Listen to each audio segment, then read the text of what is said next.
Magandang araw po sa inyo, Sir Blair. Sana ay palagi kayong nasa maayos na kalagayan at pati na rin po ang mga taga-subaybay sa inyong YouTube channel. Ang kwento pong aking ibabahagi ay nangyari noong 11 taong gulang pa lamang ako. Hindi ko na lamang po babanggitin ang lugar kung saan ito nangyari. Ang karanasan kong ito ang nagturo sa akin na hindi dapat tayo nanghuhusga base sa panlabas na anyo ng isang nilalang dahil madalas kung sino pa ang hindi mo inaasahan ay siya pa palang magiging kakampi mo. Itago niyo na lamang po ako sa pangalan na Janus. At ito ang aking kwento. 9 taong gulang ako nung namatay ang nanay ko dahil sa isang sakit. Ang tatay ko ay nagmamay-ari ng malaking taniman ng mais sa aming baryo. Kaya naman, masasabi ko na maginhawa ang aming buhay. Pero bukod sa pagiging negosyante, kilala rin si tatay bilang isang magiting at mahusay na manunugis ng mga aswang. May ginagamit siyang balaraw na nagmula pa sa isang mahusay na antingero na nakilala ni tatay nung binata pa siya. Inakala ko na kami na lang ni tatay ang magkasama habang buhay. Ngunit matapos ang 1 taon ng pagkamatay ni nanay, ay nagkaroon bigla ng nobya ang tatay ko, si Tita Fiona. Dahil mahal na mahal ni tatay si Tita Fiona, ay hinayaan niyang manirahan ito sa bahay namin kasama ang binatang anak ni Tita Fiona sa pagkadalaga na si Rodel. Nung umpisa ay napakabait ni na Tita Fiona at Rodel sa akin. Itinuring ako ni Tita Fiona na parang tunay niyang anak, habang si Rodel naman ay madalas na makipaglaro sa akin at siya pa nga ang naghahatid sa akin sa paaralan kung minsan. Hinding-hindi ko makakalimutan ang 11 kaarawan ko, Sir Blair. Sa araw kasi na yon, tuluyang nagbago ang takbo ng buhay ko. Natatandaan ko na galing ako noon sa eskwelahan. Masaya akong naglalakad pa uwi sa bahay dahil may dala akong pulang sisiw na nabunot ko sa palabunutan sa labas ng eskwelahan. Pagdating ko sa bahay ay nagtaka ko dahil umiiyak si Tita Fiona habang si Rodel ay nakaupo lang at nakatulala.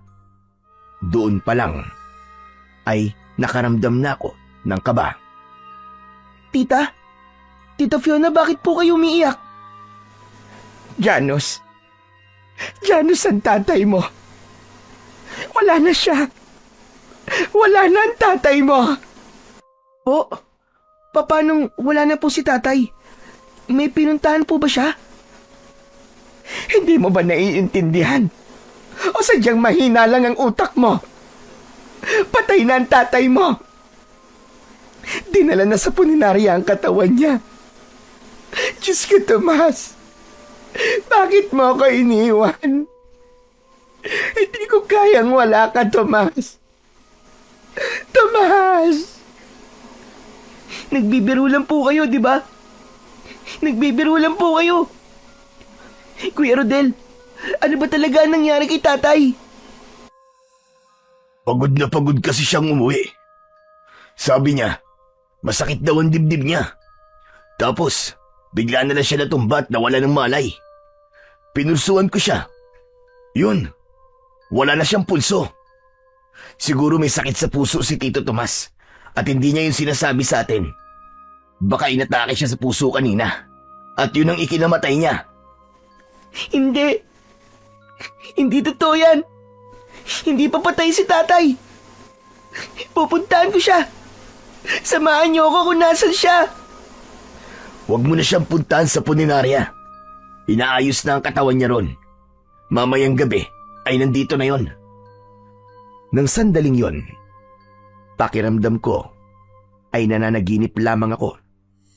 Hindi pa ako makapaniwala na patay na si tatay dahil napakalakas pa niya bago ko umalis kaninang umaga para pumasok sa eskwelahan.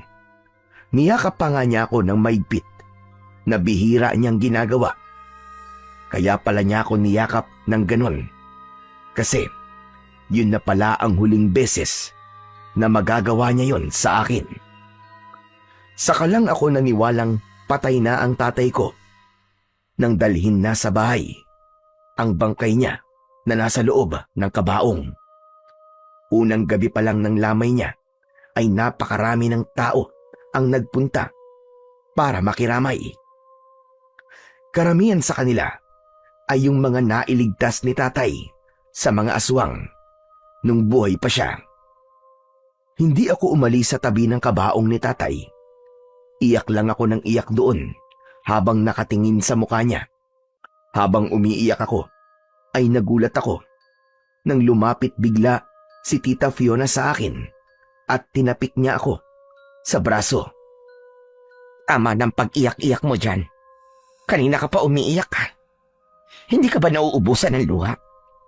Tumulong ka muna sa amin ni Rodel sa pag-aasikaso sa mga bisita. Pero tita, ayoko pong umalis sa tabi ni tatay. Dito lang po ako. Hindi naman aalis ang tatay mo kasi patay na siya. Huwag kang parang senyorito rito, ha? At tumulong ka sa amin. Ikaw nga dapat na mas kumilos dahil anak ka ng patay. Sige na, tama ng iyak. Pumunta ka na sa kusina at mamigay ka ng sopa sa mga nakikipaglamay. Dahil tinuruan ako ni tatay na sumunod kay Tita Fiona, ay nagpunta na lang ako sa kusina kahit ayokong umalis sa tabi ng kabaong ni tatay. Naglagay ako ng mainit na sopas sa mga mangkok at isa-isa ko yung ipinamigay sa mga taong nasa aming bahay. 3 gabi na ibinurol si tatay bago siya inilibing. Habang inililibing si tatay, ay doon na talaga bumuhos ang aking emosyon. Nagwala ako ng gusto dahil gusto ko nang sumama sa hukay kung saan ilalagay ang kabaon ng tatay ko. Ginawa ni Tita Fiona at Rodel ang lahat para pakalmain ako. Nang sandaling yun kasi, ay alam ko na kahit bangkay ng tatay ko ay hindi ko na makikita kahit kailan. Nang makauwi kami sa bahay, matapos ang libing, ay nakatulala akong umupo sa sala. Hawak ko ang larawan ni tatay at walang tigil ang pagpatak ng aking luha. Hindi nagtagal ay lumapit sa akin sina Tita Fiona at Rodel. Nagulat ako nang bigla akong kinurot ni Tita Fiona sa aking tagiliran. Aray, tita! Aray, ang sakit naman! Aray, tita, tama na po! Aray ko! Dapat lang yan sa'yo. Kanina ko pa gustong gawin yan sa'yo sa sementeryo. Talagang pinahirapan mo kami ni Rodel kanina sa pagwawala mo, ha? Gumawa ka pa talaga doon ng eksena. Sinabi mo pa, Nay. Hindi na napansin ng mga tao yung pag-iyak mo. Kasi dahil nagwala ang Janus na yan doon kanina. Kaya nga, hindi na talaga napansin ng mga tao yung pang-best actress na iyak ko. Dahil sa'yo. Ay nako, buwiset. Agaw eksena ka talaga. Dapat sa'yo, sumama ka na rin sa hukay sa tatay mo. Kasi yun naman ang gusto mo, di ba? Sorry po. Hindi ko naman po kasi mapigilan ng sarili ko eh. Alam ko po kasi na hindi ko na po makikita si tatay kahit kailan. Ewan ko sa'yo. Sige na. Pumasok ka na nga muna rin sa kwarto mo. At naiirita ako sa pagmumukha mo. Nakayuko akong tumayo at naglakad papunta sa aking kwarto. Medyo nagtaka ako sa pagbabago sa pakikitungo ni na Tita Fiona at Rodel sa akin simula nang mamatay si tatay. Pero inisip ko na baka panandalian lamang yon. Baka gaya ko ay nasasaktan din sila at magulo ang utak nila dahil sa biglaang pagkamatay ni tatay. Ilang araw akong hindi pumasok sa eskwelahan dahil kailangan ko pang magluksa at naintindihan naman yon ng guro ko na si Teacher Samuel. Alam niya na hindi ko pa kayang mag-focus sa pag-aaral kaya siya mismo ang nagsabi sa akin na wag na muna akong pumasok sa eskwelahan. Hanggang isang umaga, nang magising ako, ay nagdesisyon na ako na kailangan ko nang pumasok sa school dahil baka mabawasan ang lungkot ko kapag nakasama ko ang mga kaibigan ko. Naligo agad ako at nagsuot ng school uniform. Nang dumulog ako sa hapagkainan, ay naroon na sina Tita Fiona at Rodel. Nainggit ako sa kanila kasi masaya silang nagkwekwentuhan na para bang nakalimutan na nila ang pagkawala ni tatay. Hanggang sasabay silang napatingin sa akin. Oh, Nay! Tignan mo to si Janos, oh! Nakasuot ng school uniform. Hoy, ikaw! Bakit nakasuot ka ng ganyan, ha? Papasok na po kasi ako sa school. Ilang araw na po kasi akong absent eh. Oo nga pala. Nakalimutan ko sabihin sa'yo. Na simula ngayon, hindi ka na mag-aaral. Ano po? Bakit naman po?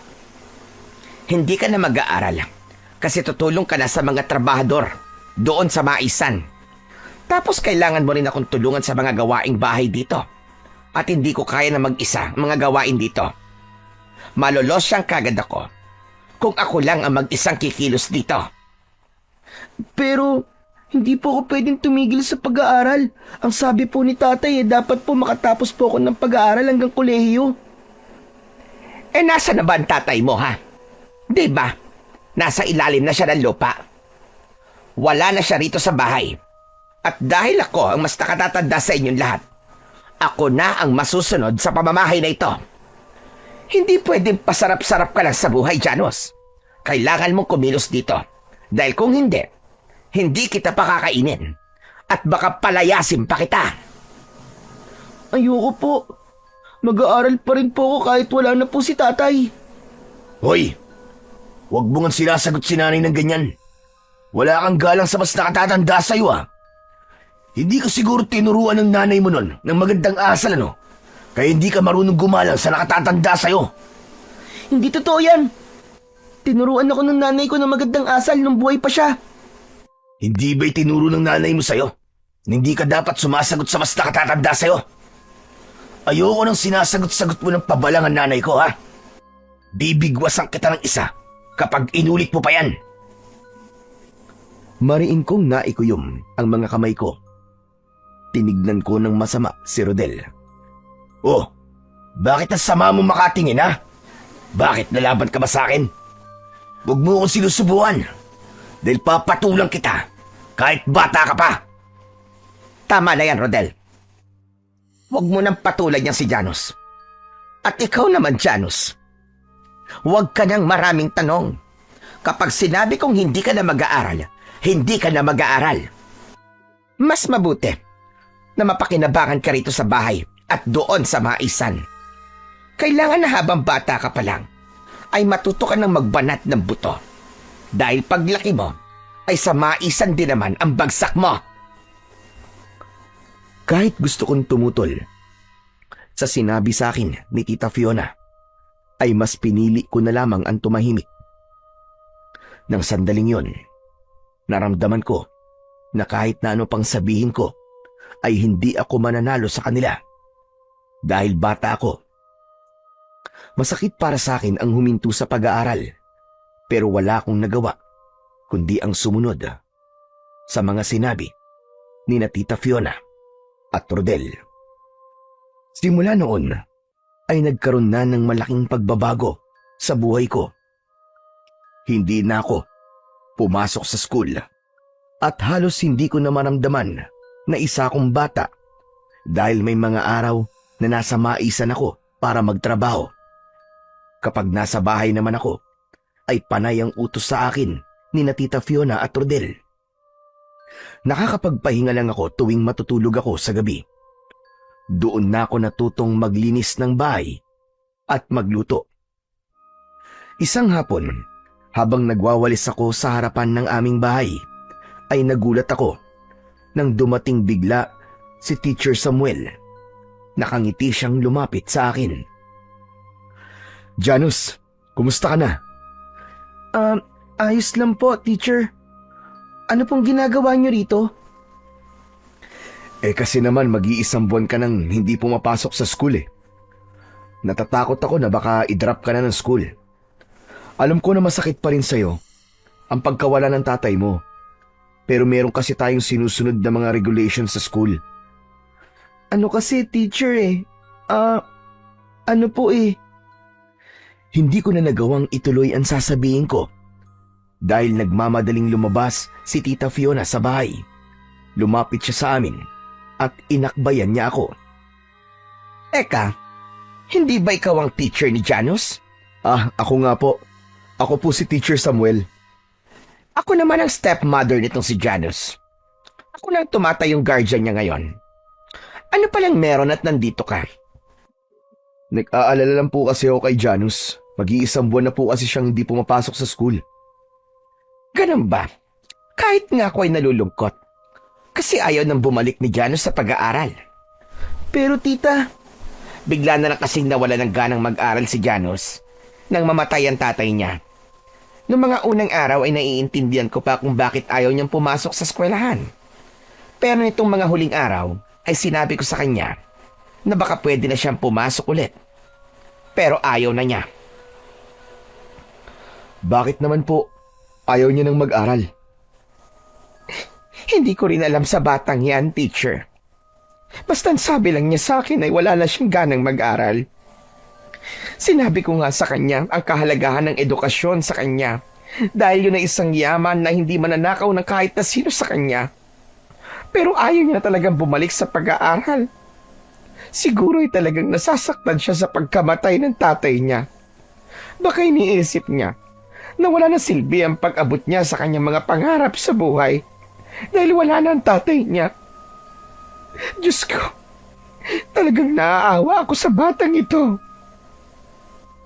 Naaawang tinignan ako ni Teacher Samuel. Gusto ko sanang sabihin sa kanya na walang katotohanan ang mga sinabi ni Teacher Fiona. Pero naramdaman ko ang pasimpleng pagpisil ni Tita Fiona sa balikat ko na para bang sinasabi niya na wag akong magsasalita nang hindi niya magugustuhan. Ganun po ba? Janus, totoo ba ang sinabi ng tita mo? Janus, kailangan mong bumalik sa pag-aaral.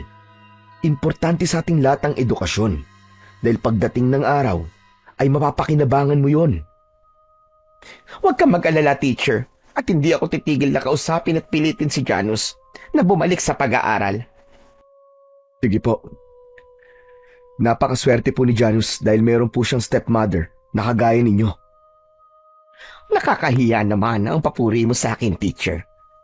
Pero sa kaalaman mo, ay dalaga pa ako. May isang anak na binata. Nakakalungkot nga. At wala na akong kayakap ngayon sa gabi. Napangiwi ako dahil kinindatan ni Tita Fiona si Teacher Samuel. Halatang nilalandi niya si Teacher Samuel kahit kakamatay lamang ni tatay. Sige po. Mauuna na po ako. May mga kailangan pa po akong asikasuhin eh. O sige, mag-iingat ka, teacher, ha? Kapag gusto mo ng kausap ay dalawin mo lang ako rito. Palagi akong available. Basta't ikaw. Naiilang nangumiti si Teacher Samuel bago siya tumalikod at naglakad paalis. Nang nakalayo na siya, ay mahigpit na hinawakan ni Tita Fiona ang braso ko. Hinila niya ako papasok sa loob ng bahay. Pagdating sa salas, ay marahas niya akong binitiwan, sabay duro sa akin. Hoy! Ikaw na magaling na bata ka. Sinabi mo ba sa teacher mo na ako nagsabing huwag ka na mag-aral, ha? Hindi po, tita. Pero bakit niyo po sinabi sa kanya na ako may gusto na tumigil ako sa pagpasok sa school? Hindi po ba kayo po may gusto nun sa akin? Eh di kapag sinabi ko yon, lalabas na ako masama. Pero ako po ang lumabas na masama eh. Saka, pagsisinungaling po ang ginawa niyo, tita. Ang sabi po sa akin ni tatay dati, mali po ang magsinungaling. Ano bang pakialam mo kung magsinungaling ako? Ito ang tandaan mo, ha? Kapag may nagtanong sa'yo kung bakit hindi ka na pumapasok sa eskwelahan, ang sasabihin mo ay dahil gusto mo na ayaw mo nang mag-aral. Kapag sinabi mo na ako ang nagpahintusay sa pag-aaral, mayayari ka talaga sa akin. Palalayasin kita para sa lansang ka na tumira. Nagkakaintindihan ba tayo? Parang awa mo na po, tita. Ayoko pong tumira sa lansangan. Kaya nga sundin mo ang lahat ng gusto ko para hindi kita palayasin. Naiintindihan mo ba? Opo, tita. Yan. Ganyan nga, Janus. Matuto kang sumunod sa akin. Ngayon, gusto ko maglinis ka naman sa kwarto ko. Ang kapal na ng alikabok doon. Wala ka talagang pagkukusa, talagang hinihintay mo pang utusan kita. Hala! Kilos! Nagmamadali kong sinunod ang utos sa akin ni Tita Fiona. Kinuha ko kagad ang walis at pamunas bago ko magtungo sa kwarto niya. Nagsimula ako sa pagpupunas sa mga gamit na naroon. Nang sandaling yon, ay sinabi ko sa sarili ko na susundin ko na lamang si Tita Fiona para hindi ako mapalayas. Hindi ko pa alam nung mga panahong yon na mas may karapatan ako sa bahay na yon kesa sa kanila dahil bata pa ako. Habang naglilinis ako sa kwarto ni Tita Fiona, ay natigilan ako nang makita ko ang balaraw ni tatay. Nakalagay yon sa isang frame at nakasabit yon sa dingding. Pinagmasdan ko ang balaraw. Noon pa man ay manghang-mangha na ako sa disenyo ng balaraw ni tatay. May mga nakaukit na simbolo sa hawakan at talim nun. Ang sabi sa akin ni tatay ay mabisang panlaban sa mga aswang ang balaraw na yon dahil meron yung dasal mula sa isang magaling na antingero. Kahit isang saksak lang ng balaraw ay malaking pinsala na kagad ang makukuha ng isang aswang. Nagulat ako nang biglang pumasok sa kwarto si Rodel. Ngumisi siya nang makita niya akong nakatingin ako sa balaraw. Hoy ikaw, bakit mo tinitignan yan, ha? Naalala ko lang po si tatay. Yan po kasi ang ginagamit niya sa pakikipaglaban sa mga aswang nung buhay pa siya. At ako na ang susunod na gagamit niyan kapag may aswang na sumalakay dito. Sigurado ako na kapag ginamit ko yan, ay hahangaan din ako ng mga tao gaya ng paghanga nila noon kay Tito Tomas. Pero, Kuya Rodel, ang sabi po kasi sa akin ni tatay nun, sa akin niya ni Papa Mana. Hindi ba? Sinanay niya ako nun sa paggamit niyang balaraw. Nagpapatawa ka ba? Sa tingin mo ba ay kaya mo nang makipaglaban sa mga aswang? Kay bata-bata mo pa? Ang sabi ni tatay, wala daw sa edad ang pakikipaglaban sa mga aswang. Basta meron daw akong lakas ng loob, ay kaya kong maging isang manunugis. Sinabi niya yun sa'yo? Kalokohan. Baka nga maihi ka sa sobrang takot kapag nakakita ka ng aswang eh. Huwag kang ilusyonado. Ako ang gagamit ng balaraw na yan at hindi ikaw. Pero ako ang anak ni tatay, kaya ako ang dapat na gumamit niyan. Bakit? Inaangkin ko ba ang tatay mo, ha? Sinabi ko ba na anak niya ako? Hindi naman, di ba? Talagang ugali mo namang agaw ng eksena, no? Ako ang gagamit niyan dahil dapat akong hangaan ng mga tao rito. Ako ang magiging susunod na manunugi sa baryong ito at hindi ikaw. O ano? Sasagot ka pa? Hihirit ka pa? Baka gusto mong paduguin ko yung nguso mo? Sa takot ko na baka totohanin ni Rodel ang sinabi niya, ay hindi na ako nagsalita pa. Nang lumabas na siya ng kwarto, ay ibinalik ko ang tingin sa balaraw ni tatay. Ini-imagine ko na hawak ko ang balaraw habang nakikipaglaban ako sa mga aswang. Nalungkot ako dahil mukhang hindi na mangyayari ang pangarap ni tatay para sa akin na sundan ang yapak niya bilang isang manunugis dahil paniguradong magiging malaking hadlang doon si Rodel. Kinagabihan ay naghain na ako ng hapunan pero 2 pinggan lang ang inilagay ko sa lamesa dahil ayaw ni na Tita Fiona na sumasabay ako sa kanila sa pagkain. Wala na akong nagawa tungkol sa bagay na yon dahil bilang bata ay wala pa akong kakayahan na ipaglaban ang aking sarili. Kung ano lang ang sabihin nila sa akin ay sinusunod ko na lang. Habang kumakain, sina Tita Fiona at Rodel ay nasa isang sulok lang ako at naghihintay kung meron silang iuutos. Nay, nakita ko kanina yung balaraw ni Tito Tomas sa kwarto mo. Sa tingin mo ba, kaya kong maging manunugis kapag ginamit ko yun? Aba, maganda yung naiisip mo, Rodela. Kapag nakita ng mga tao na kaya mo makipaglaban sa mga aswang, ay hahangaan ka nila, gaya ng paghanga nila noon kay Tomas. Kaya nga po naisip ko na maging manunugis eh. Sana ay may aswang na umatake rito para magamit ko na yung balaraw. Tapos, manghingi ka ng bayad kay Kapitan.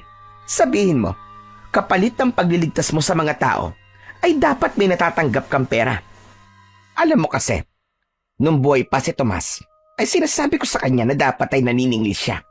Ang loko naman ayaw. Okay na raw siya sa kita ng maisan. Abay Diyos ko, sa panahon ngayon, hindi ka mabubuhay sa pagpapakabayani. Dapat ay maging practical ka rin. Tama naman po si tatay. Hindi po trabaho ang pagiging manunugis. Isa po yun tungkulin. Hoy ikaw, bakit ka ba sumasabat sa usapan namin na kinakausap ka ba namin? Alam mo ba, Nay, ang sabi ni Janus ay siya ang gagamit ng balaraw ng tatay niya para makipaglaban sa mga aswang. Nakakatawa naman yung sinabi mo, anak. Talaga ba, Janus? Sinabi mo yon? Yun po kasi yung sinabi sa akin ni tatay dati. Sa akin niya po gustong ipamana yung balaraw para sumunod ako sa pagiging manunugis niya. Sa lahat ng sinabi mo, yan ang pinaka nakakatawa. Ano naman magiging isang manunugis? Ang isang batang kagaya mo. Yan nga din po sinabi ko sa kanya kanina, Nay eh. Natawa rin nga ako nang marinig kong sinabi niya yun. Ambisyosang bata. Akala mo naman talaga ay kaya niyang makipaglaban sa mga aswang. Hoy ikaw, huwag kang ang ilusyonado. Kahit gamitin mo ang balaraw ng tatay mo, hindi ka mananalo sa mga aswang. Nanliit ako ng gusto sa mga salitang narinig ko. Pinigilan kong umiyak dahil alam kong mas matutuwa sina Tita Fiona kapag nakita nila kong umiiyak. Mas lalo ko tuloy na miss si tatay dahil nung buhay pa siya ay hindi ako nakakaranas ng ganung klase ng pang-aapi. Ngunit ganun pa man, pinilit kong maging matatag at umasa ako na lahat ng paghihirap na nararanasan ko ay meron ding katapusan. Hanggang sa tila nagbilang anghel si Rodel. Isang gabi, nagkaroon ng kaguluhan sa aming baryo nang dahil sa pagsalakay ng isang aswang. Pumasok yun sa bahay ng kapitbahay namin, kaya agad na nakarating sa amin ang nangyayari. Ang unang pumasok sa utak ko ay kunin ang balaraw, kaya tumakbo kagad ako sa kwarto ni Tita Fiona. Ibinaba ko mula sa dingding ang frame at binuksan ko ang likod nun para makuha ko ang balaraw. Nang makuha ko na ang balaraw, ay saktong pumasok naman sa kwarto sina Tita Fiona at Rodel. Agad na inagaw ni Tita Fiona sa akin ang balaraw at ibinigay niya yon kay Rodel. Ikaw na bata ka. Ba't mo hawak ang balaraw, ha? Aagawan mo pa ng eksena ang anak ko? Hindi po. Kinuha ko po yan para ibigay po kay Kuya Rodel. Nagpapalusot ka pa, ha? Rodel, lumabas ka na. Labanan mo na yung aswang para makita ng mga tao na isa kang manunugis. Sandali lang po, Nay. Parang bigla po akong kinabahan eh. Pwede po bang susunod na lang ako makipaglaban sa mga aswang? Ano ka ba? Ito na ang pagkakataong hinihintay natin para mapakita mo sa mga tao na ikaw na ang bagong manunugis dito sa baryong ito. Isipin mo na kapag napatay mo yung aswang, ay maraming tao ang hahanga sa'yo. Rerespetuhin ka ng lahat at tataas ang tingin nila sa'yo. Kapag nangyari yon, pwede ka nang maningil ng malaking halaga ng pera para sa serbisyo mo. Tama ka, Nay. Sandali lang. At mag-iipon lang ako ng lakas ng loob. Huwag ka na mag-ipon ng lakas ng loob at lumabas ka na. Baka mamaya, mapatay na ng aswang na yun ang kapitbahay natin. Bilisan mo! Pinagtulakan ni Tita Fiona si Rodel hanggang sa makalabas siya ng bahay.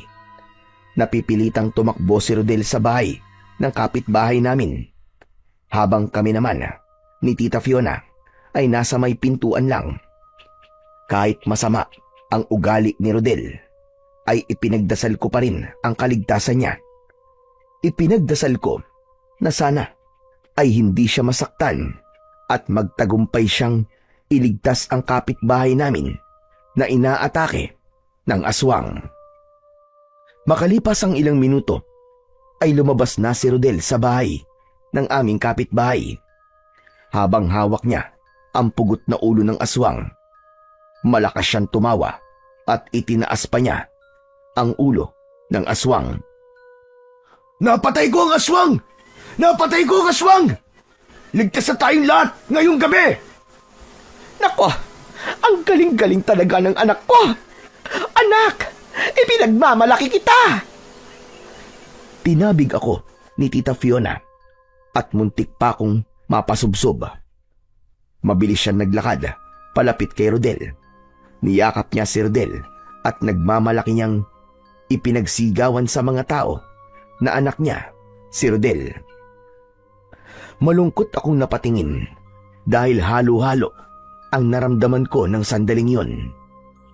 Masaya ako na nagawang patayin ni Rodel ang aswang, pero malungkot din ako kasi alam ko na ako dapat ang gagawa nun dahil noon pa man ay sinabi na ni tatay na ako ang magiging tagapagmana ng kanyang balaraw, na ako ang susunod sa kanyang yapak. Nang dahil sa pagpatay ni Rodel sa aswang at pagliligtas niya sa aming kapitbahay, ay hinangaan siya sa aming baryo. Naging usap-usapan siya ng mga tao at ang kabayanihan na kanyang ginawa. Yun din ang naging dahilan para mas lalong yumabang si Rodel. Kapag may mga batang lumalapit sa kanya para ipahayag ang paghanga sa kanya, ay pinapalayo niya ang mga yon.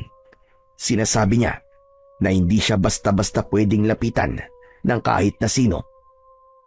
Isang gabi, habang naghahapunan sina Tita Fiona at Rodel, ay pinag-uusapan nila ang pagtaguri kay Rodel bilang bagong tagapagtanggol ng aming baryo.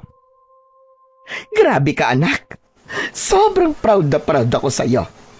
1 linggo nang nakakalipas simula nung unang pakikipaglaban mo sa aswang, pero hanggang ngayon ay pinag-uusapan ka pa rin ng maraming tao dito sa ating baryo. Ang dami nga rin pong mga babaeng humahanga sa akin eh. Yung iba nga po, hindi kayang pigilan ang sarili nila at sila na mismo nagsasabi na may gusto sila sa akin. Nako, huwag mo munang pagpapapansinin ng mga babaeng yan. Ang pagtuunan mo ng pansin ay ang pakikipaglaban mo sa mga aswang. Alam mo naman na madalas may sumasalakay na aswang dito. Kaya hindi malabong sa mga susunod na gabi ay may aswang ka na namang lalabanan. Huwag kang mag-alala, Nay. Kayang-kaya ko ang lahat ng aswang na sasalakay dito. Basta nasa akin yung balaraw. Pero alam mo, Nay, totoo nga yung kapangyarihan ng balaraw ni Tito Tomas. Nung ginamit ko kasi yon sa pagpatay dun sa aswang, ay naramdaman ko na para bang may sumapi sa akin, tapos kusa nang gumalaw ang katawan ko. Mabuti na lang talaga. At hindi sinabi ni Tomas na isama sa libingan niya ang balaraw na yon. Oo nga pala. Kinausap ko na kanina si Kapitan. Sinabi ko na kailangan magbayad ng mga tao sa'yo bilang kapalit ng pakikipaglaban mo sa mga aswang. Talaga po? Ano po sabi ni Kapitan? Aba, ayaw pa niyang pumayag nung una. Sinabi niya na nung si Tomas daw ang manunugis dito, ay wala naman daw silang binabayaran. Pinaintindi ko sa kanya na isinusugal mo ang buhay mo at kung hindi sila magbabayad, ay hindi ka makikipaglaban sa mga aswang.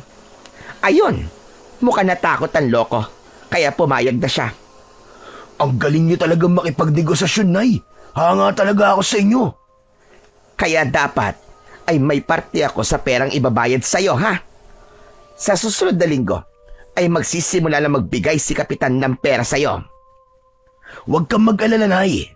Hindi ka mawawalan.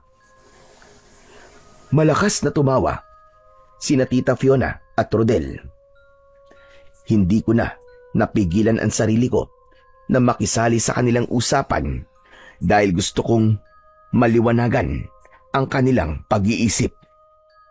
Pasensya na po kung makikisabat po ako sa usapan nyo Pero mali po ang humihingi po kayo ng pera kapalit ng pagiging manunugis ni Kuya Rodel. Hindi po kasi talaga nagpapabayad noon si tatay Huwag mong itulad si Rodel sa tatay mo. Wala kasing utak ang tatay mo. Mas lalo sana siyang yumaman kung sinunod niya ang payo ko sa kanya. Alam po kasi ni tatay na hindi mayaman ang mga tao rito. Saka hindi po trabaho ang tingin niya sa pagiging manunugis. Ginusto po niyang maging manunugis para magkaroon po ng tagapagtanggol ang baryo natin laban po sa mga aswang. Hindi po gawing trabaho. Sus! Ang sabihin mo, naiinggit ka lang sa akin kasi hindi ka ang gumagamit ng balaro ngayon. Ang dami mong pang sinasabi. Aminin mo na lang, nainggit ka. Hindi po ako naiinggit sa inyo, kuya. Tanggap ko nang ikaw ang bago manunugis sa baryo natin. Pero gusto ko lang pong ipaalala sa inyo na hindi po dapat kayo maningil sa mga tao kasi mahirap po ang buhay nila. Sa tingin mo ba, ay susundin namin yung pinagsasabi mo? Ano bang alam ng isang batang kagaya mo, ha? Panira ka palagi ng moment naming mag-ina. Huwag mo nang pansinin niyang si Ganos, Nay. Inggit lang yan. Kumain na lang tayo kasi ang sarap nitong lityong manok. Napayuko ako sa mga salitang narinig ko sa mag-ina. Alam ko na kung naroon lang si tatay, ay tututol din siya sa ginagawa ni na Tita Fiona at Rodel. Malaki kasi ang puso ni tatay pagdating sa pagtulong sa mga tao, lalo na sa mga nakatira sa baryo namin.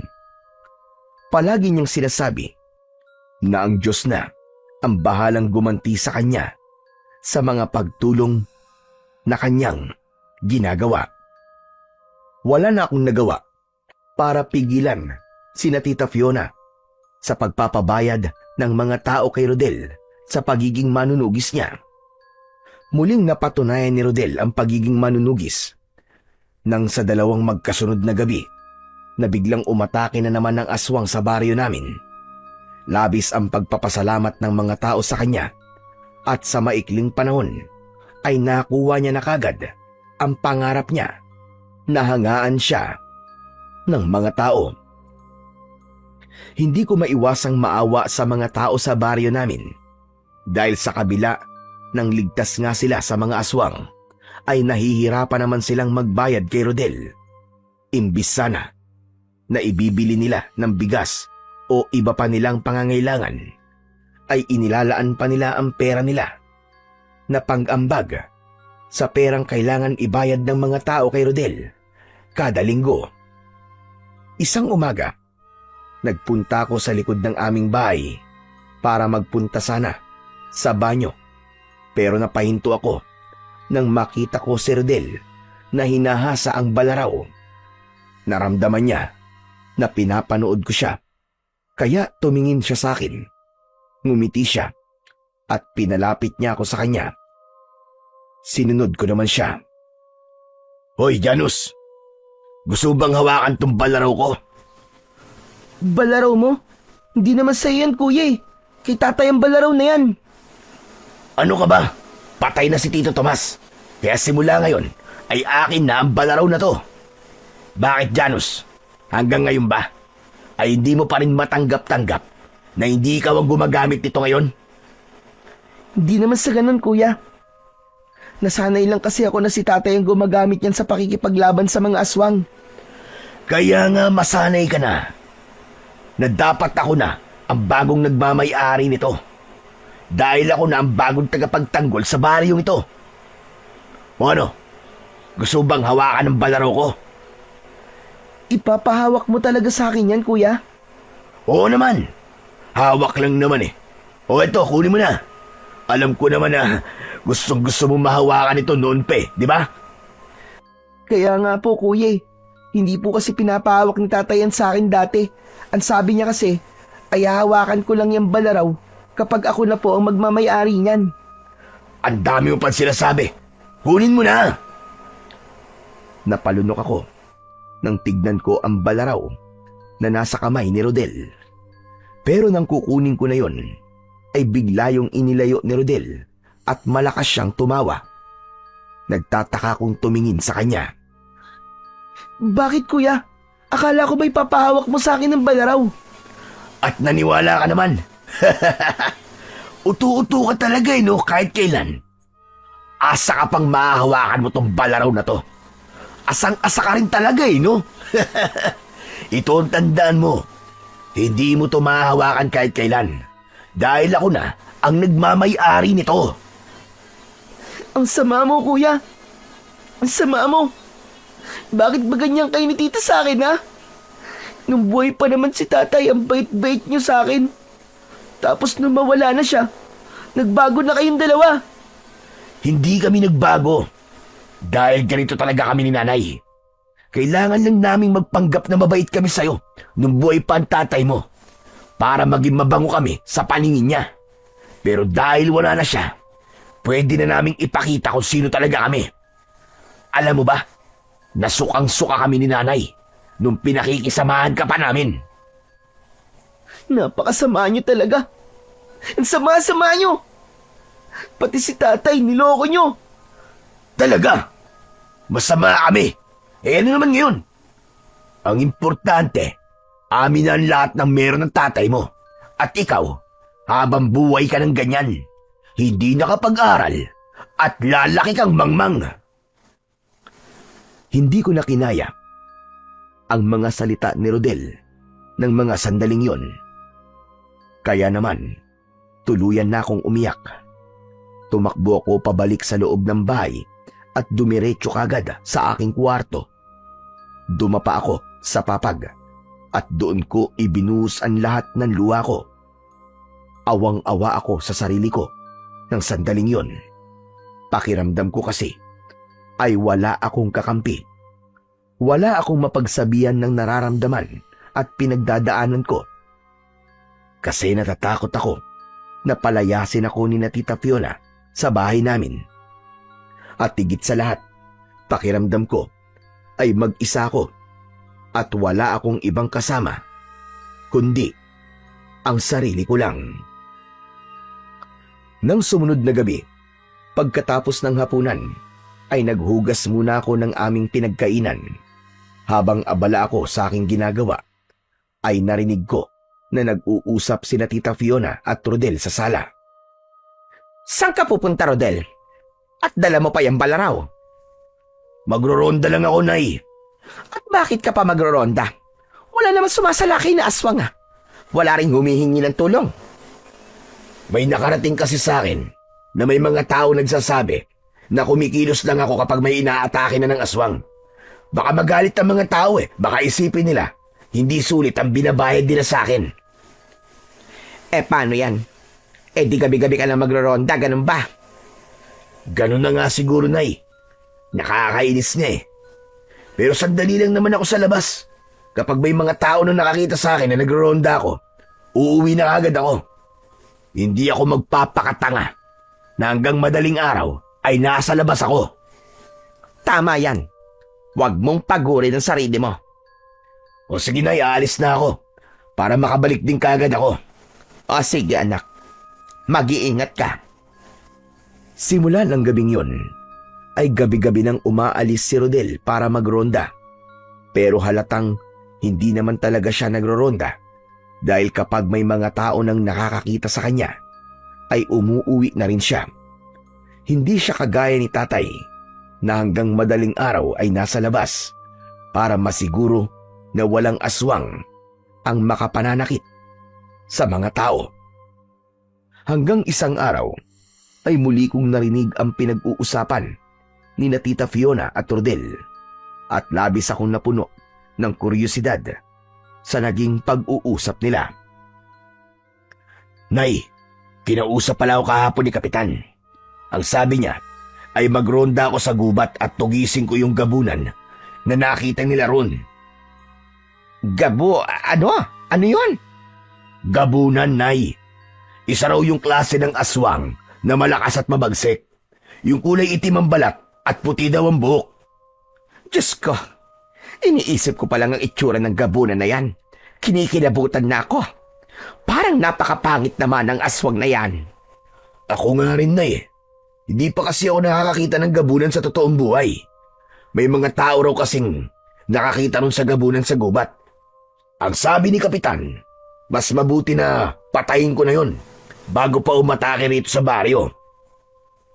Kung makapag-utos naman niya si Kapitan, ay parang milyones ang binabayad niya sa'yo.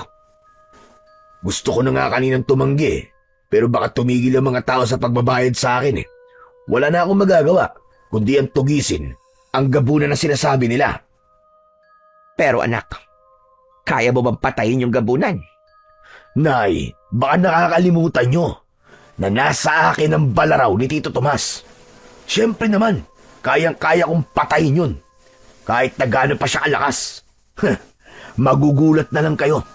Nalalabas ako ng gubat na dala ang ulo ng gabunan na yun. Humanda lang talaga siya sa akin.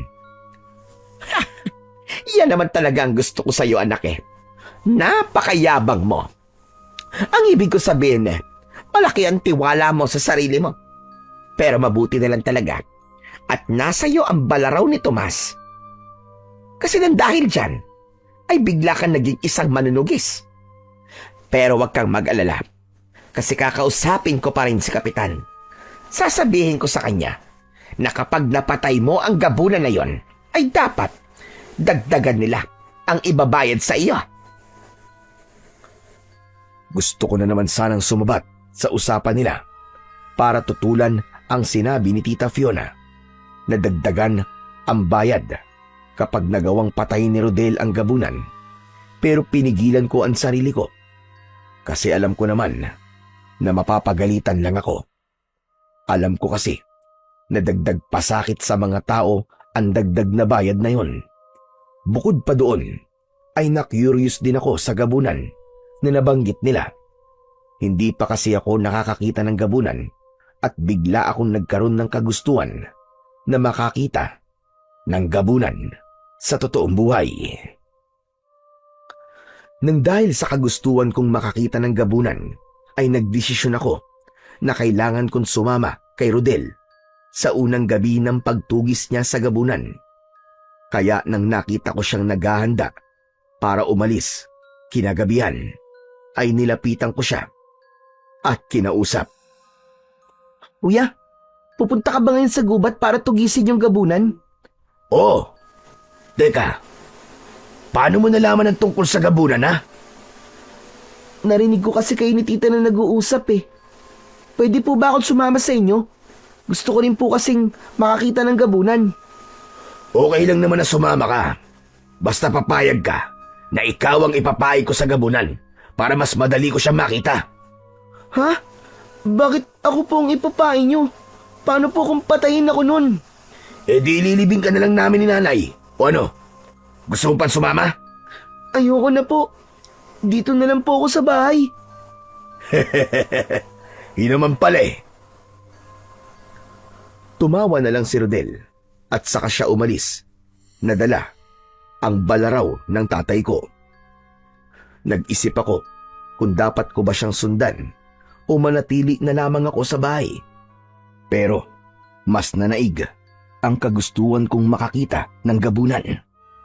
Kaya sinilip ko si Tita Fiona sa kwarto niya at nang malaman ko na mahimbing na siyang natutulog, ay yun ang naging hudyat ko para sundan si Rodel. Nagmamadali akong lumabas ng bahay at sinundan ko si Rodel. Dumistansya ako sa kanya para hindi niya ako makita. Hindi nagtagal ay nasa loob na kami ng gubat. Nakita ko kung paano ilawan ni Rodel ang paligid niya gamit ang flashlight. Ako naman ay panayang tago ko sa likod ng mga puno at halaman. Hanggang sa bigla na lamang nawala si Rodel sa paningin ko. Medyo nakaramdam ako ng kaba. Lumabas ako sa aking pinagtataguan at luminga ako sa paligid. Hala, ba't ganun? Ba't bigla siya nawala? Saan na kaya nagpunta si Kuya Rodel? Napasigaw ako sa labis na gulat nang may brasong pumulupot sa leeg ko mula sa aking likuran. Nang humarap ako, ay nakita ko si Rodel na malakas na tumatawa.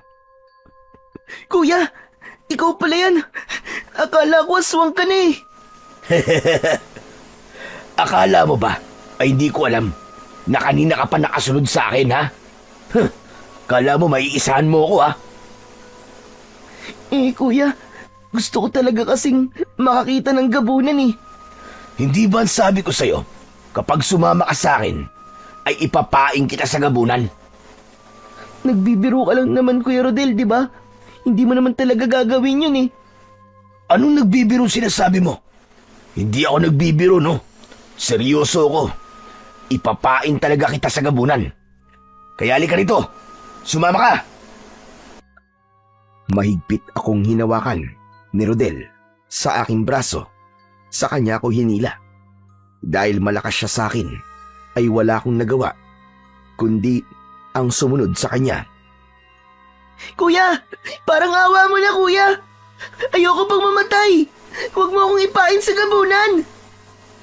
Huwag kang mag-alala. Hindi ka pa mamamatay. Ipapain lang kita para makita ko na kagad yung gabunan na yun. Kahit na, Kuya. Wala akong tiwala sa'yo. Tumahimik ka! Hindi ito mangyayari sa'yo kung di mo ako sinundan dito. Kaya para may pakinabang ka kahit papano, mas mabuti pang gawin na lang kitang pain sa gabunan. Patuloy akong nakiusap kay Rodel. Nabitiwan niya ako. Sinabi ko na uuwi na lang ako, pero panay lang ang tawa niya. Halos maiyak na ako sa labis na takot dahil pakiramdam ko ay mamamatay na ako sa gabing yun. Hindi nagtagal ay huminto si Rodel at tumingin siya sa paligid. Kuya, maawa ka sa akin. Sige na naman oh, pakawalan mo na ako. Uuwi na lang ako, Kuya. Sorry na talaga. Manahimik ka nga dyan. Gusto ko na kagad patayin ang gabunan na yon dahil ayoko magpabalik-balik dito sa gubat. Diyan ka lang, ha? Hoy, gabunan! Nasaan ka? Magpakita ka sa akin. May dala akong bata dito para sa'yo. Iaalay ko ang batang to sa'yo. Nang sa ganun, may makain ka ngayong gabi. Kung gusto mo siyang kainin, lumabas ka at kunin mo siya sa akin. Gabunan! Magpakita ka! Kuya, tama na. Please. Natatakot na ako, Kuya. Tama na. Uuwi na lang ako. Tumahimik ka nga! Gabunan! Magpakita ka na! Huwag ka nang umarte dyan! Kunin mo na ang batang to kung gusto mong makain ng sariwang karne! Gabunan! Magsasalita pa sana ako nang may narinig kaming kaluskos mula sa aming unahan. Nanlaki ang mga mata ko nang mula sa isang makapal na halaman ay unti-unting lumabas ang isang nilalang na may nakakatakot na itsura. Kulay itim ang balat niya at mahaba ang puti niyang buhok. Pulang-pula ang kanyang mga mata na animoy nagbabagang bolang apoy. Meron siyang mahaba at matutulis na mga ngipin. Alam ko na yun na ang gabunan na tinutukoy ni Kapitan. Gusto kong makakita ng gabunan sa personal, pero nang nasa harapan ko na siya, ay para bang mahihimatay na ako sa sobrang takot. Sa wakas, nagpakita ka rin sa akin, gabunan. Sabi ko na nga ba at hindi mo matitiis ang alay ko sa'yo. Kuya, please. Huwag mong gawin sa akin to, kuya. Maawa ka, huwag mo akong ialay sa kanya. Tumahimik ka nga, ang ingay mo. O gabunan, heto, sa'yo na ang batang ito. Gawin mo kung anong gusto mo sa kanya. Kainin mo, patayin mo. Ikaw na ang bahala. Malakas akong itinulak ni Rodel. Napasubsob ako sa lupa at mas naging maliit ang distansya ko sa gabunan. Nakita ko ang gabunan na titig sa akin. Tumutulo ang malapot na laway mula sa bibig niya. Nakatingin siya sa akin na para bang isa akong napakasarap na pagkaing nakahain sa kanyang harapan. Unti-unting lumapit ang gabunan sa akin. Nang halos isang dipa na lamang ang layo ng gabunan, ay doon na kumilos si Rodel.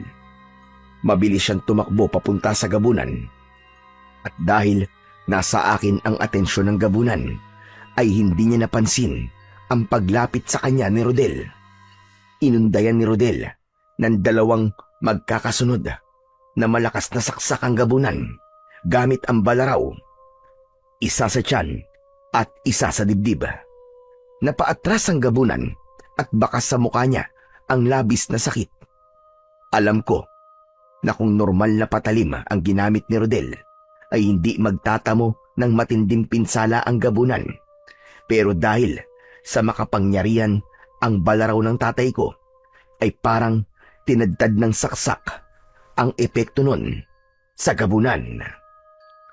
Sasaksakin sana ulit ni Rodel ang gabunan, pero nagawang makailag ng gabunan. Malakas na itinulak ng gabunan si Kuya Rodel. Nang matumba siya, ay nagkaroon ng pagkakataon ang gabunan para tumakbo papalayo. Sinubukan pang habulin ni Rodel ang gabunan, pero mabilis siyang nawala sa paningin namin at hindi na namin nalaman kung saan pa yon nagsuot. Anak ng malas talaga! Nakawala pa ang hayop. Sayang, dapat pala ay pinagsasasaksak ko na siya sa leeg. Marahan akong tumayo. Nanginginig ako dahil sa labis na takot. Ang akala ko talaga ay katapusan ko na kanina. Nanlilisik ang mga mata ko nang tignan ko si Rodel. Sinugod ko siya at pinagsususuntok ko ang kanyang tiyan. Paano mo nagawa sa akin yung kuya? Paano mo nagawa sa akin yun? Bakit kailangan mo akong ipain sa gabunan? Ang sama-sama mo. Paano? Kung napatay niya ako, ha? Napaka-arte mo naman, Janus. Bakit? Namatay ka ba? Magpasalamat ka nga't buhay ka pa. Dahil sa akin. Hindi kita mapapatawad. Hindi kita talaga mapapatawad. Galit ako sa'yo. Galit na galit. Wala akong pakialam kung galit na galit ka sa akin. At wala akong pakialam sa nararamdaman mo. Saka naging effective naman yung pagpain ko sa'yo, di ba? O ano, nakita mo na? Lumabas kagad yung gabunan. Kahit na pe. Kung nandito lang sana si tatay, hindi ganyan ang gagawin niya para mapatay niya yung gabunan. Hindi ka karapat-dapat na maging manunugis kasi ipapahamak mo ang ibang tao para lang makapatay ka ng aswang. Katulad ka rin nila. Wala kang pinagkaiba sa aswang. Hoy! Hindi ikaw ang magsasabi kung karapat-dapat akong maging manunugis, ha? Bakit? Sino ka ba, ha? At saka kahit anong sabihin mo, isa na akong manunugis ngayon at walang makakapagpabago nun. Habang nasa akin ang balaro na to, ay isa akong mahusay na manunugis. Sana ay mawala ng kapangyarihan ng balaraw na yan. Sigurado ako na kung magiging isang normal na patalim lamang yan, ay hindi mo na kaya makipaglaban sa mga aswang. Nagulat ako nang malakas akong sinampal ni Rodel. Sa lakas ng sampal niya na yon ay para bang humiwalay sandali ang aking kaluluwa sa katawan ko. Sinapu ko ang aking pisngi at hindi na ako makapaniwalang tumingin kay Rodel. Alam kong masama ang ugali niya pero hindi ko akalain na kaya rin niya akong saktan ng pisikal. Tumigil ka na ha! Kapag ako'y di nakapagpigil sa'yo, hindi lang yun ang makukuha mo. Baka bugbugin pa kita. Magpasalamat ka na lang at buhay ka. Buwisit, makauwi na nga. Naglakad na si Rodel palabas ng gubat. Wala na akong nagawa, kundi ang sumunod sa kanya dahil natakot ako na baka balikan ako nung gabunan. Kinabukasan ng umaga, sa almusal, ay ikinuwento ni Rodel kay Tita Fiona ang nangyari. Sinabi rin niya na nagalit ako dahil ipinain niya ako sa aswang na gabunan. Imbis na pagalitan ni Tita Fiona si Rodel, ay ako pa ang pinagalitan niya. Sinabi niya na dapat daw ay magpasalamat na lang ako dahil naging bahagi ako ng pagtugis ni Rodel sa sinasabing gabunan. Ano nangyari? Napatay mo ba yung gabunan, anak? Hindi nga po eh. Pero nasaksak ko siya gamit yung balaraw. Isa sa tiyan at isa sa dibdib. Hindi ba kapag nasugatan ng aswang gamit ang balaraw na yon ay manghihina siya at matagal na gagaling ang sugat niya? Tama. Natatandaan ko na sinabi nga yan ni Tomas sa akin dati. Kaya dapat ay samantalahin mo na sugatan pa rin ang gabunan na yon. Mas madali mo siyang mapapatay sa kalagayan niya ngayon. Huwag mo nang palampasin ang pagkakataon mong ito, anak. Huwag kang mag-alala, Nay. Dahil mamayang gabi ay pupunta ulit ako sa gubat at sisiguraduhin ko na mapapatay ko na ang gabunan na yon. Oo nga pala, kausapin niyo na mamaya si Kapitan ha. Sabihin mo sa kanya na mapapatay ko na yung gabunan. Kaya dapat ay maganda na siya ng dagdag na bayad para sa akin. Oo na. Mamaya ay pupuntahan ko si Kapitan. Ako nang bahala dyan. Basta kapag nabayaran ka, ay huwag mong kalilimutan ang parte ko. Ito naman si Nanay oh. Wala pa nga sa kamay natin eh. Parte mo na kaagad ang iniisip mo. Aba, mabuti na ang pinapaalala ko lang sa'yo. At baka magkalimutan pa. Nang matapos ng kumain, sina Tita Fiona, ay saka lang ako kumain. Habang kumakain ako, ay bumalik sa alaala ko yung gabunan na nakaharap ni Rodel nung nakaraang gabi. Sigurado ko na nanghihina pa rin yun hanggang sa sandaling yun dahil sa sugat na nakuha niya mula sa makapangyariang balaraw. Hanggang sa isang ideya ang pumasok sa utak ko. Isang ideya para isabotahe ang pagpatay ni Rodel sa gabunan. Hindi pa rin kasi nawala ang galit ko sa kanya dahil sa ipinain niya ako sa gabunan at muntik na akong mamatay. Nagkaroon ako ng kagustuhan na gumanti sa kanya sa isang paraan na hindi niya aakalain. At ang naisip kong paraan para gumanti ay ang unahan si Rodel sa pagpatay sa gabunan. Nang matapos ko ang mga dapat kong gawin, ay umalis ako sa bahay na may dalang itak.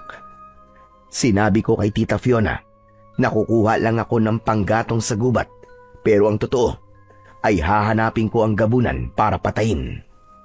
Malakas ang loob ko na gawin yon dahil alam ko na mahina pa rin ang gabunan at kahit bata ako at wala sa akin ang makapangyarihang balaraw, ay walang magiging laban ang gabunan sa akin.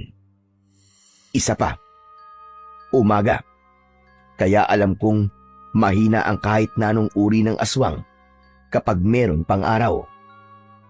Pagdating ko sa loob ng gubat, ay agad kong sinimulan ang paghahanap sa gabunan. Humanda ka talaga, Kuya Rodel. Akala mo yata ay basta ko na lamang palalampasin ang ginawa mo kagabi? Huh. Tignan natin ngayon. Hindi ka mapahiya sa lahat kapag ako nakapatay sa gabunan. Bumalik ako sa kung saan nagpakita sa amin ang gabunan nung nakaraang gabi. Nakita ko ang bakas ng natuyong dugo sa lupa at sinundan ko yun.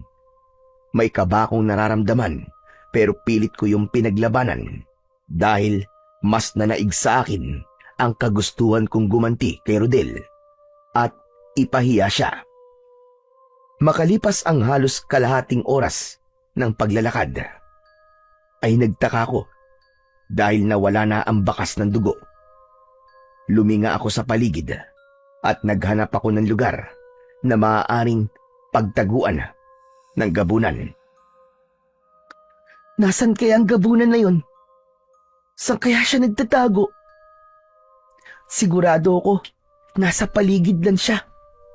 Hindi na yun makakalayo dahil sa mga sugat niya. Nandito lang yun sa paligid. Naglakad-lakad pa ako ng kaunti hanggang sa may napansin akong isang kuweba na may maliit na pasukan. Sa tingin ko ay kayang pumasok doon ng isang tao basta't yuyuko siya. Bigla kong nagkaroon ng kakaibang pakiramdam sa kuweba na yon. Nagkaroon ako ng hinala na baka doon nagtatago ang gabunan. Lumapit ako sa pwesto at pikit mata kong pumasok doon. Namangha ako dahil malawak pala ang loob ng kuweba. Sa tagal ko sa baryo namin at makailang beses na akong nakapunta sa gubat, ay noon ko lang nalaman na meron pala dong ganong kuweba. Naglakad-lakad ako habang panay ang linga ko sa paligid. Bigla akong tumigil sa paglalakad nang may narinig akong kaluskos sa aking unahan. Napalunok ako at hinigpitan ko ang pagkakahawak ko sa hawak kong itak.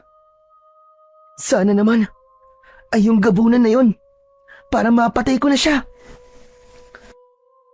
Naglakad akong muli hanggang sa nakarating na ako sa dulo ng kuweba. Wala akong ibang nakita roon kundi malalaking bato.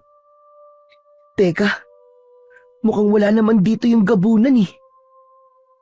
Ang mabuti pa kaya lumabas na ako. Pagtalikod ko ay natigilan ako nang isang ahas ang nakita ko na mabilis na papalapit sa akin. May kalakihan ng ahas at halos kasintaba siya ng isa kong binti. Sa gulat ko ay hindi ko nagawang makagalaw.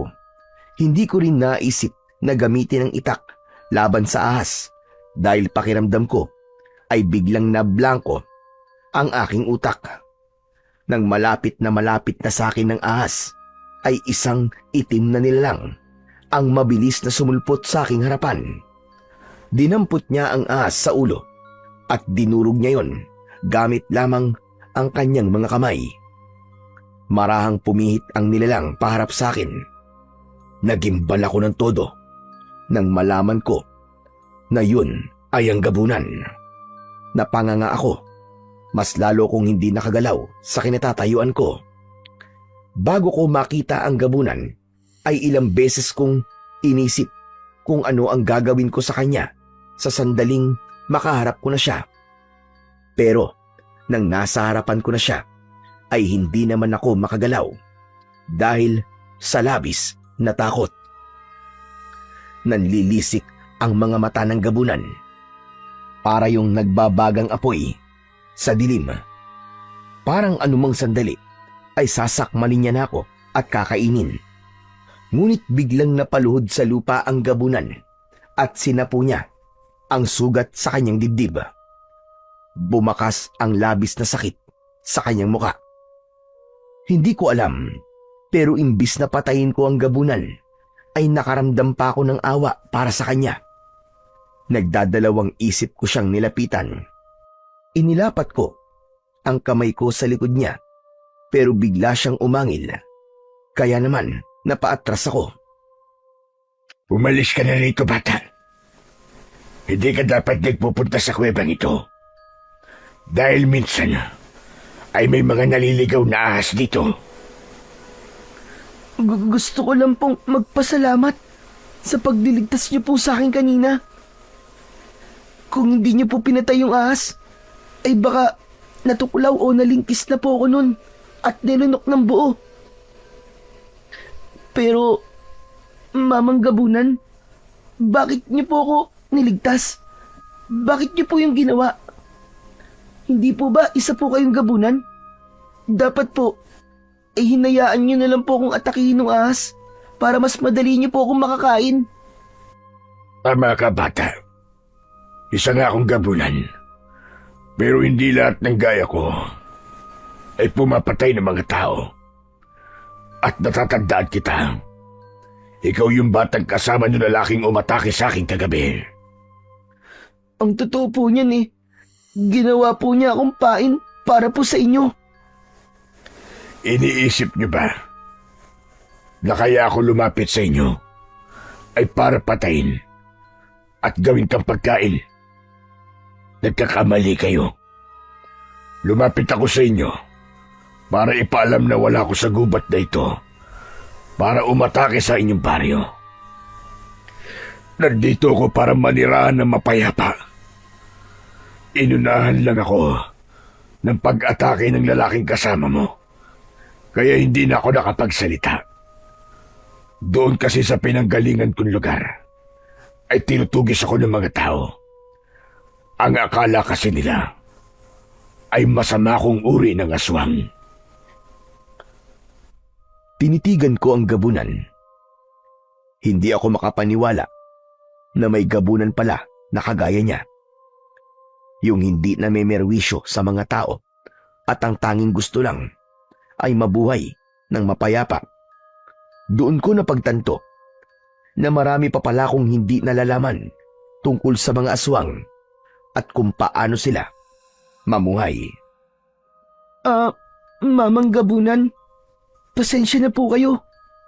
Kung alam lang po sana namin na ganun po ang dahilan kung bakit po kayo nandito sa gubat, ay hindi na sana kayo inatake ni Kuya Rodel. Ano bang klaseng sandata ang ginamit niya sa akin? Bakit hindi ko magawang mapagaling ang sugat ko? Kahit ilang beses ko nang dinilaan ang mga ito. At hanggang ngayon, ay napakasakit pa rin niya. Na para bang unti-unting nauubos ang lakas ko. Yun po kasi ang balaraw ng tatay kong manunugis, na ang pangalan po ay Tomas. Nang mamatay po si tatay, ay ako po ang dapat nagagamit nun sa pakikipaglaban sa mga aswang. Pero sabi po kasi ni Kuya Rodel, ay masyado pa po akong bata para maging manunugis eh. Kaya siya po ang gumagamit ng balaraw ng tatay ko. Teka, tama ba narinig ko? Isang manunugis ang iyong ama. At ang pangalan niya ay Tomas. Opo, Mamang Gabunan. Bakit po?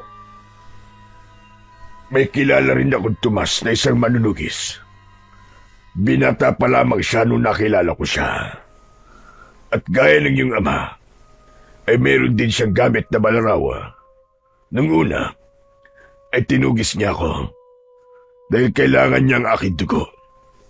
Sinabi raw ng antingero na nagbigay sa kanya ng balaraw na upang mas maging makapangyarihan ang kanyang balaraw, ay kailangan niyang paliguan ang dugo ng isang gabunan. Nang malaman ko ang dahilan niya kung saan niya gagamitin ang balaraw, ay kusa akong ibinigay ang dugo ko sa kanya. At simula noon, ay naging magkaibigan na kaming dalawa. Hindi po kaya si tatay po naging kaibigan niyo, Mamang Gabunan? Kasi po, isang antingero rin po kasi ang nagbigay sa kanya ng balaraw na yun. Sa tingin ko ay tama ka. Ang tatay mo nga manunugis na naging kaibigan ko noon.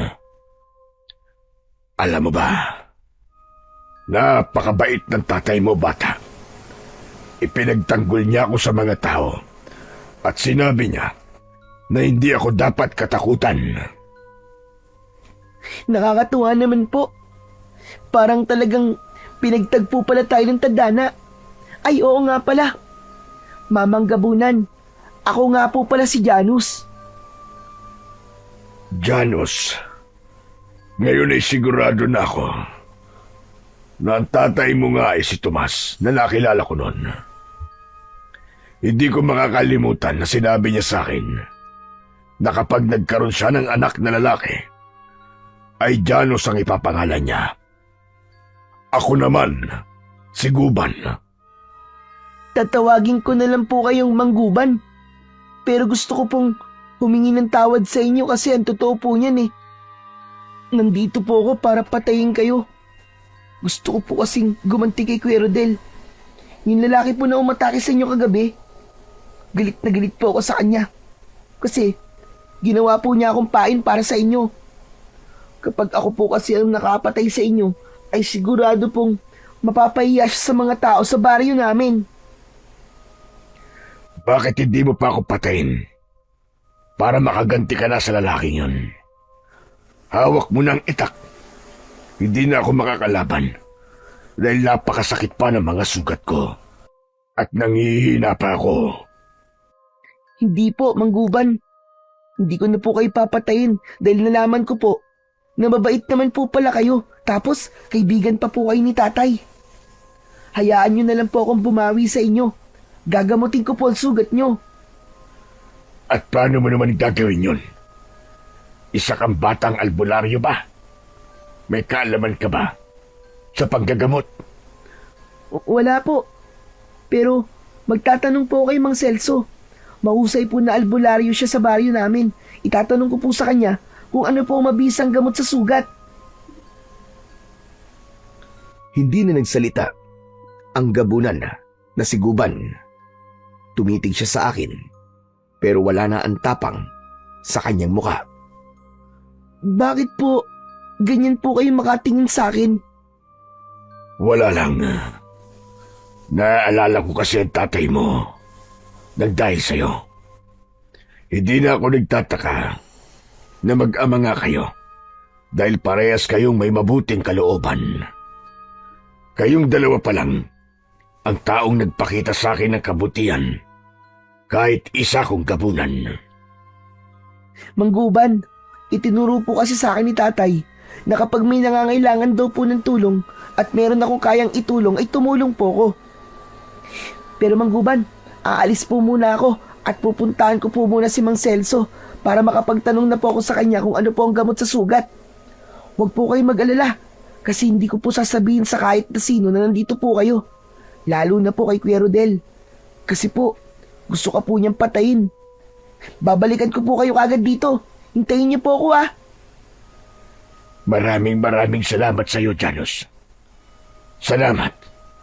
Dahil pinatunayan mo na kahit isa kong Gabunan ay maaari pa rin akong makatanggap ng kabutihan sa isang tao na kagaya mo.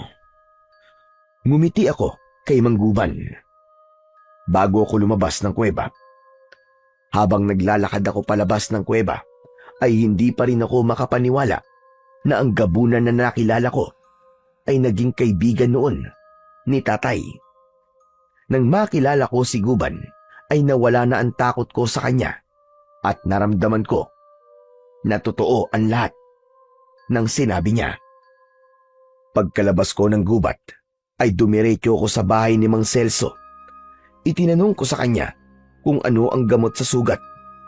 Sinabi niya na maaari ko raw gamitin ang bayabas pero mas mabisa raw ang oregano. Sinabi niya sa akin kung ano ang dapat kong gawin. Tamang-tama kasi maraming tanim na oregano sa likod ng bahay namin.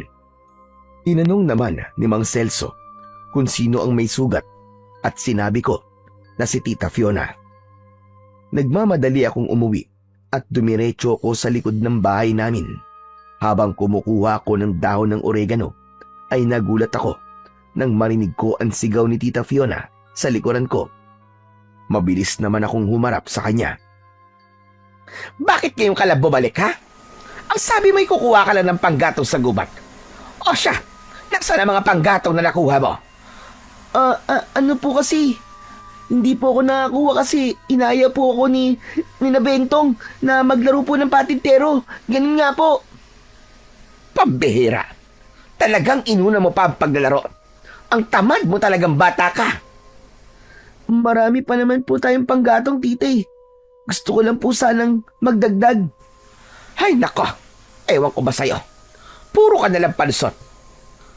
At yan, bakit ka kumukuha dyan ng daon ng oregano? Saan mo gagamitin ang mga yan? Sa ano po? Maglalaro po kami ng baybayan. Gagamitin po namin ito na pera-perahan. Ay nako, tama na nga ang laro-laro na yan. Magsaing ka na at malapit na tayong kumain. Huwag ka nang umapila dahil makakatikim ka ng palos sa akin. Sige na, bilisan mo. Sinunod ko na lang ang inutos ni Tita Fiona dahil baka magduda siya kapag inuna ko ang pagkuha sa dahon ng oregano. Yun nga lang, hindi ko maiwasang mag-alala para kay Guban dahil alam ko na kailangan magamot kagad ang mga sugat niya. Pagkatapos naming mananghalian ay naging sunod-sunod na ang utos ni na Tita Fiona at Rodel sa akin.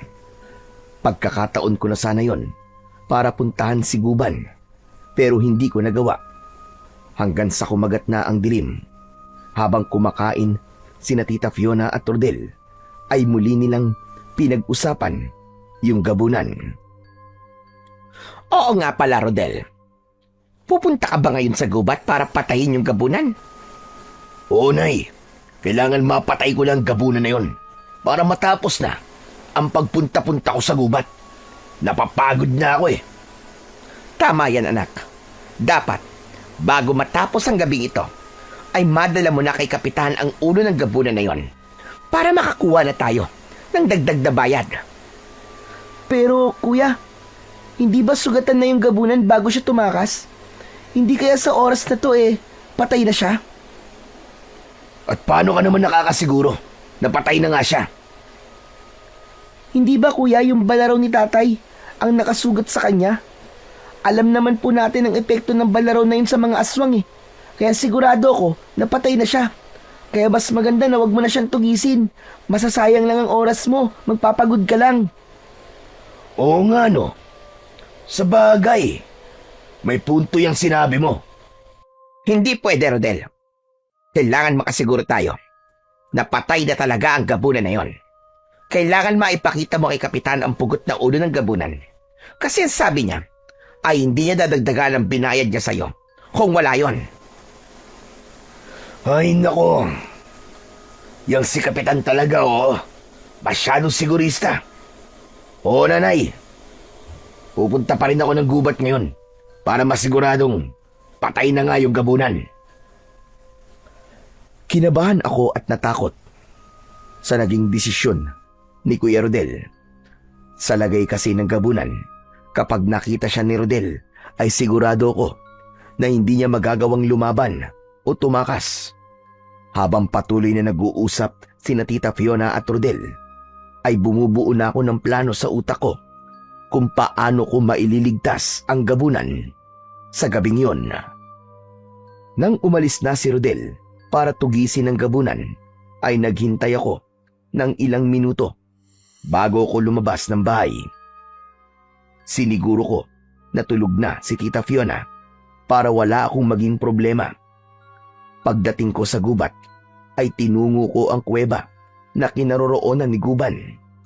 Dala ko na ang mga dahon ng oregano na gagamitin ko para gamutin ang mga sugat niya. Inilagay ko yon sa isang bayong na naglalaman ng iba ko pang kailangan. Natagpuan ko si Guban na nakahiga sa tabi ng isang malaking bato at bakas sa mukha niya ang labis na panghihina. Inilapag ko sa lupa ang dala kong lampara. Pasensya ka na po Kung ngayon lang po ako bumalik. Ang dami ko pa po kasi ginawa sa bahay namin eh. Ang daming utos sa akin ng Tita Fiona ko at ni Kuya Rodel. Pero wag po kayong mag-alala. Dala ko na po ang gamot para sa sugat niyo. Wala kang dapat na ihingi ng pasensya sa akin. Dahil tinutulungan mo ko. May dala rin po pala akong tubig at pagkain. Baka po kasi nagugutom na po kayo eh. Huwag kang mag-alala. Dahil lumabas ako kanina para manghuli ng ligaw na hayop. May nahuli akong baboy na mo at yun na kinain ko. Nangihina ako dahil sa mga sugat ko. Kung ganun po, Mangguban, gagamutin ko na po mga sugat nyo. Sige po, humiga na lang po kayo riyan. Inumpisahan ko na ang paggamot sa mga sugat ni Mangguban. Inilabas ko ang isang lumang damit at ibinalot ko roon ang mga dahon ng oregano. Makailang beses ko yung pinukpok gamit ang bato. Nang kumatas na ang mga dahon, ay ipinatak ko yun sa mga sugat ni Mangguban. Tiisin nyo lang po kasi maapdi po talaga to.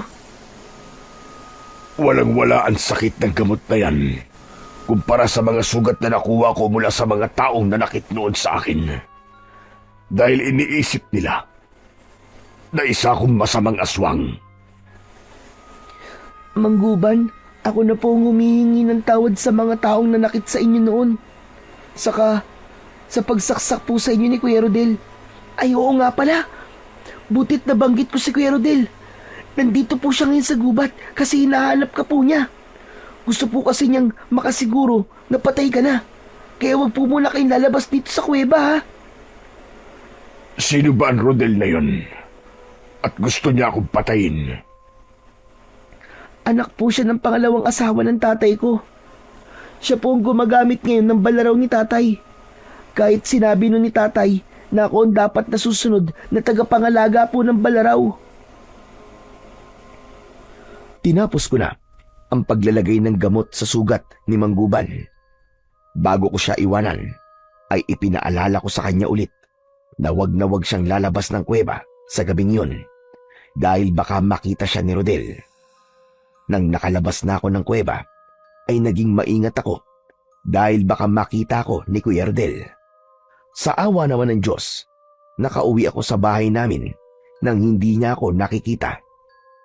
Masaya ako nang humiga ako para matulog dahil alam ko na nagawa kong tulungan si Mangguban na magamot ang kanyang mga sugat. Nang mga sumunod na araw ay palihim akong nagtutungo sa kuweba na nasa gubat para lagyan ng gamot ang mga sugat ni Guban. Kapag nandun ako ay palagi kaming nagkikwentuhan. Ikinuwento sa akin ni Mangguban ang mga alaala nila ni tatay at kung paano siya nito pinoprotektahan noon. Ipinahayag din ni Mangguban ang kalungkutan niya dahil patay na si tatay. Ayon sa kanya, marami pa sanang maililigtas na tao si tatay mula sa mga masasamang aswang kung buhay pa sana ito. Nakikita ko sa iyo. Nasusunod ka sa yapak ng iyong ama, Janus. Lahat ng katangian na meron siya, ay meron ka rin. Sa ngayon po, Mangguban, mukhang malabo na pong mangyari yun lalo na't na kay Kuya Rodel po ang balaraw. Ang sabi nila kasi ay bata pa ako para gumamit po ng ganung sandata. Tandaan mo, wala sa edad ang pagiging tagapagtanggol at manunugis. Basta maganda ang hangarin mo at may tapang kang harapin ng kalaban, ay sapat na yun para maging karapat-dapat ka sa balaraw ng iyong ama. Tinandaan ko ang sinabing yun ni Mangguban. Kahit paano ay muli akong nagkaroon ng pag-asa na darating ang tamang panahon at magiging isa rin akong manunugis na kagaya ng aking ama. Nagpatuloy ako sa pagdalaw kay Mangguban sa kuweba. Naging mabagal ang paghilom ng mga sugat niya dahil sa yun ay sugat mula sa balaraw ni tatay. Ngunit isang umaga, habang abala ko sa paghahain ng almusal, ay nagulat ako nang malakas na tinawag ni Rodel si Tita Fiona.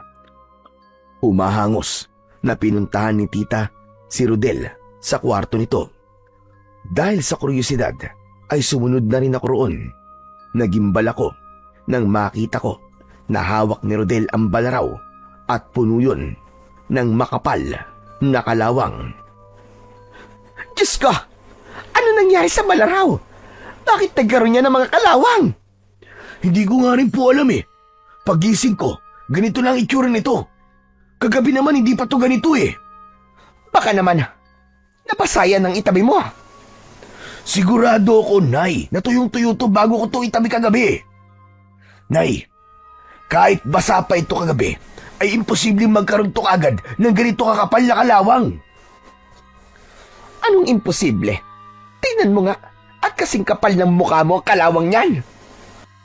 Pero, tita, hindi po ba sabi nun ni tatay ay hindi kinakalawang ang balaraw na yan?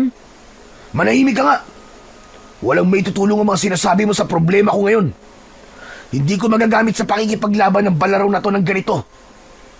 Hindi ko na nararamdaman ang kapangyarihan ng balaraw. Ang mabuti pa, ay hasain mo na yan. Pakintabin mo uli.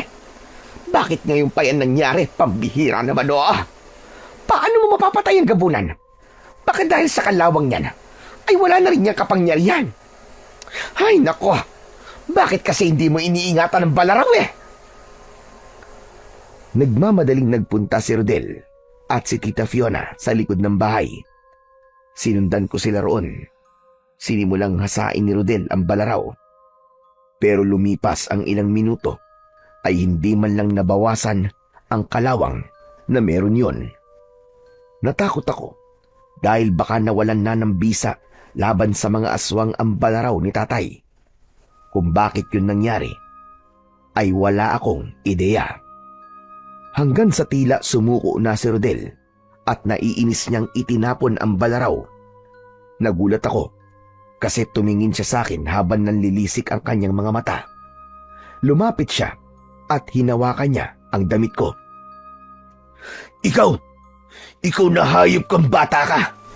Ikaw ang may kagagawa nito eh. Hindi ba't sinabi mo na sana ay mawala na kapangyarihan ng balaraw? Malamang, nagkatotoo ang sinabi mo. Nagdilang demonyo ka. Tama na yan, Rodel. Huwag mong sayangin ang oras mo sa batang yan. Walang kapangyarihan ang salita niya, kaya imposibleng siya ang dahilan kung bakit kinalawang ang balaraw. Buisit! Buisit talaga! Iyon ang gagamitin ko ngayon sa pakikipaglaban sa mga aswang. Lalo na sa pesting gabunan na hanggang ngayon ay hindi ko pa sigurado kung patay na ba o buhay pa. Mag-isip tayo ng paraan. Basta, hindi pwedeng malaman ng mga tao ang nangyari sa balaraw mo. Dahil kapag nalaman nila na wala na yung kapangyarihan, ay siguradong hihinto na sila sa pagbabayad sa iyo. Kaya ikaw, Janos, huwag mong sasabihin sa iba ang nangyari sa balaraw, ha? Nagkakaintindihan ba tayo? Opo, pangako po. Wala po akong pagsasabihan na kahit na sino. Naglakad na pabalik sina Tita Fiona at Rodel sa loob ng bahay. Kinuha ko mula sa lupa ang balaraw. Sandali lang po. Paano po itong balaraw? Wala na yan silbi. Kung gusto mo, itapon mo. O kaya itago mo. Pahala ka na kung anong gusto mong gawin dyan. Nagpatuloy sila sa pagpasok sa bahay. Naiwan akong puno ng kalungkutan habang nakatingin sa balaraw. Hindi ako makapaniwala na mangyayari ang ganung bagay sa isang sandata na ginamit noon ni tatay para protektahan kaming lahat. Sigurado ko na kung nasaan man si tatay ay malungkot din siyang kagaya ko. Kinagabihan, nang tulog na sina Tita Fiona at Rodel, ay pinuntahan ko si Mangguban sa kuweba. Bukod sa mga dahon ng oregano, ay dinala ko rin ang balaraw. Pagdating ko sa kuweba, ay nilagyan ko kagad ng katas ng oregano ang mga sugat ni Mangguban. Kumusta na po ang pakiramdam nyo, Mangguban? Kumpara nung unang beses tayo nagkakilala, ay mas maayos na ako ngayon. Mabagal talaga ang paggaling ng mga sugat ko. Pero mabuti na ang ganito. Kesa naman, mas lumala pa ang nangyayari sa akin. Maraming salamat, Janos. Wala pong anuman, Mangguban. Sandali. Kanina ko pa napapansin na malungkot ka. Meron ka bang problema? Hindi ko muna sinagot ang tanong ni Mangguban. Inilabas ko ang balaraw at ipinakita yun sa kanya. Nagulat si Mangguban nang makita niya ang balaraw. Sandali lang. Hindi ba't yan ang sandata ng iyong ama? Anong nangyari? Bakit naging ganyan ang anyo niyan? Hindi ko nga rin po alam eh. Nagising na lang po si Kuya Rodel na puno na po ito ng kalawang. Lahat po kami nagtataka kung bakit ito naging ganito. At sabi po ni Kuya Rodel ay hindi niya na nararamdaman ang kapangyarihan ng balaraw. Kaya wala na raw po itong silbi. Sa pagkakaalam ko, at base na rin sa mga sinabi sa akin ni Tomas, ang balaraw na yan ay nilikha para sa kabutihan at panlaban sa kasamaan. Kung gagamitin yan sa maling paraan, ay mawawalan daw yan ng kapangyarihan. Kung ganun, mukhang alam ko na po kung bakit po ito naging ganito. Naniningil po kasi si Kuya Rodel ng pera sa mga tao sa baryo namin kapalit po ng pakikipaglaban niya po sa mga aswang. Siguro ang pagiging sakim niya po ang dahilan ng pagkawala ng kapangyarihan nitong balaraw. Nalulungkot po ako kasi sa tatay ko po ito Ito po ang matibay na alaala na nung nabubuhay pa po siya ay naging bayani siya sa aming baryo. Marang tinapik ni Mangguban ang likod ko. Hindi ko na napigilan ang pagpatak ng aking luwa. Nagtaka ko nang biglang kinagat ni Mangguban ang kanyang braso. Nakita ko ang pag-agos ng dugo niya mula sa sugat na siya mismo ang may gawa. Mangguban, ano pong ginagawa niyo? Bakit niyo po sinugatan ang sarili ninyo?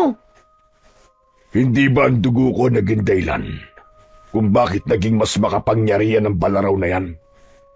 Subukan natin ulit kung may babalik din ba ng dugo ko ang kapangyarihan ng balaraw. Kinuha ni Mangguban ang balaraw at ipinatak niya sa talim nun ang kanyang dugo. Nang halos mapaliguan na ng dugo niya ang balaraw, ay namangha ako dahil mabilis na natunaw ang kalawang na naroon. Ibinalik niya sa akin ang balaraw. Ipinunas ko yun sa aking damit at mas lalo akong namangha dahil bumalik na yon sa orihinal nitong itsura. Kahit katiting na kalawang ay wala na akong nakita sa balaraw. Wow! Ang galing! Tama nga po kayo, Mangguban. Ang dugo niyo nga po ang makakapagpabalik ng kapangyarihan ng balaraw. Nararamdaman ko po ang kapangyarihan niya. Grabe! Ang lakas! Isang karangalan sa akin na ang dugo ko ang nakapagpabalik ng kapangyarihan ng isang sandata na ginagamit sa pakikipaglaban sa kasamaan. Ngayon, ikaw na ang nagmamay-ari niyan, Janos. Huwag ka nang papayag na makuha yan sa'yo ng kahit na sino. Tandaan mo, walang ibang karapat-dapat na gumamit niyan kundi tanging ikaw lamang. Dahil gaya ng iyong ama, ay may mabuti kang puso. Nangangako po ako sa inyo, Mangguban. At pati na rin po kay tatay. Na hindi ko po ito ibibigay kahit kanino. Lalong-lalo na po kay Kuya Rodel. Ganyan nga. Kahit bata ka pa lang ay dapat marunong ka ng manindigan sa kung ano ang sayo at kung ano ang tama. Sigurado ako na labis kang ipinagmamalaki ng tatay mo. Magsasalita pa sana ako nang bigla kong may narinig na kung ano sa loob ng aking utak.